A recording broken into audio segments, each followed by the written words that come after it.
Welcome back to Horror with Nadia, and today we are talking about Parker Finn's Smile 2, a sequel to his 2022 hit Smile. But before we get into that, please hit that like button, subscribe to the channel, and even hit that notification bell for all future videos. I do horror reviews, breakdowns, as well as a horror news segment every Tuesday. Now, this review will contain spoilers, but I will timestamp it. I'll give you a warning as well. So, that being said, now let's get into Smile 2. No, no, no, wait, what? He was smiling at me. Now, Smile 2 picks up 6 days after the aftermath of the first film, where we follow Joel, who again is played by our Scream King himself, Kyle Gallner, into what happens as the end of the first film. Joel is the one to receive the curse, demon, or entity after watching his ex girlfriend Rose in the first one basically burn herself alive. Well, the entity maker. Anyway, we follow Joel through a string of events that lead us to the new lead of this sequel, Skye Riley, played by the amazing Naomi Scott. Skye is a pop star making a comeback after experiencing a tragedy and is also a recovering drug addict. Skye Riley, you are in the middle of a big world tour. You okay? Now, you can see Parker Finn grow as a filmmaker in this sequel. The cinematography alone is fantastic. There are some shots that make you feel as if something is watching over our characters or stalking them.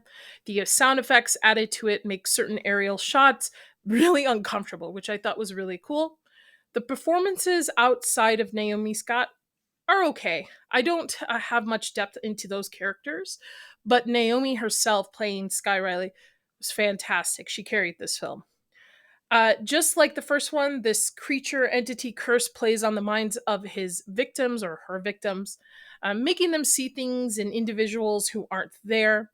And with Skye already having mental health issues and the stress of the new tour, the pressure of her family and friends to make this second chance happening weighs on the character itself. And again, Naomi Scott carries this. Her performance is fantastic throughout this entire film. Skye, pull it together and get back out there. No, I will not let this thing use me. Now, I will say the pacing for this dragged on way too much for me. I found myself, I hate to say this, bored at moments in this. With the runtime of just over 2 hours, I was expecting to be more on the edge of my seat with tension. When those moments did happen, there was too much time in between, in my opinion, to make them impactful.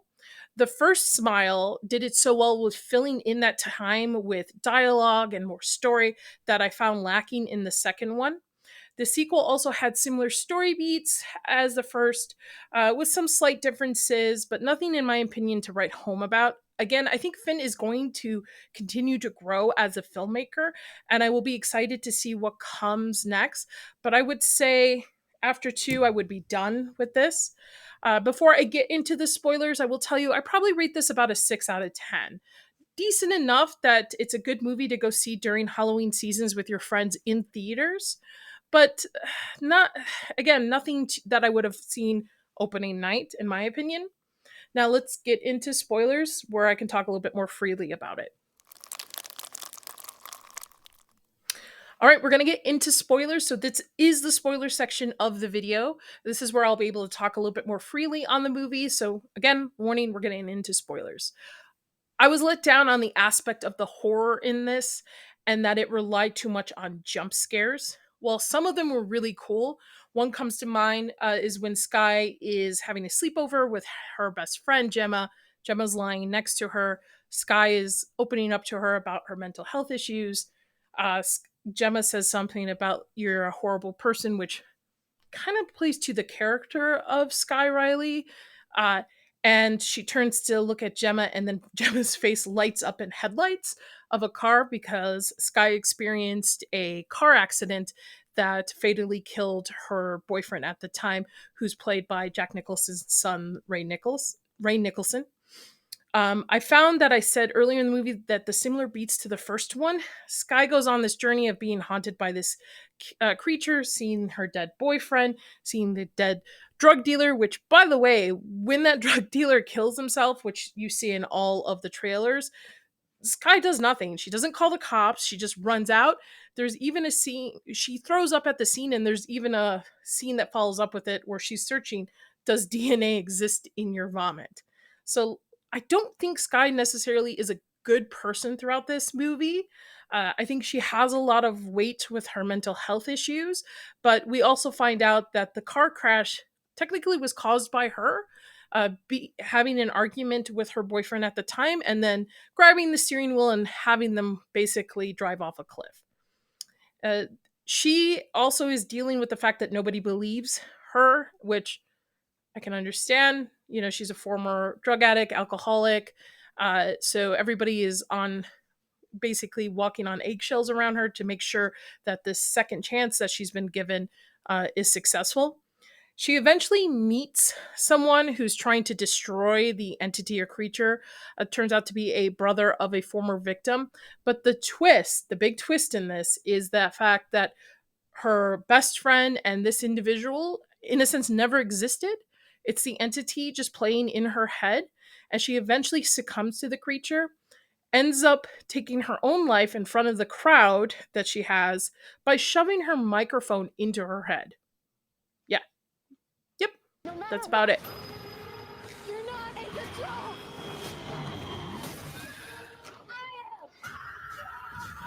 To me, the best part of this movie, honestly, is the beginning as we follow Joel, who basically realizes he's effed and decides to target scum criminals, taking them out and trying to pass this curse or creature onto them. Also, wanted to add here that while realizing Joel was trying to pass this upon criminals and people who potentially deserve this entity, eventually Skye getting it, and as you watch through the movie, Skye's not really a good person. So it kind of worked out in the end for Joel. That opening scene was well shot and intense, and I never got that intensity again throughout this. That was the only time.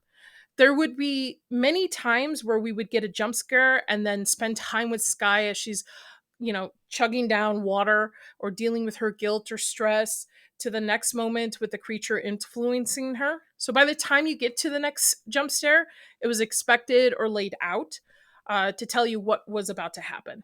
Eventually, the twist in the movie is, like I said earlier, where she thinks she's reconnected with her best friend. She thinks she's met this former victim's brother, and it turns out it was just the entity messing with her head the whole time.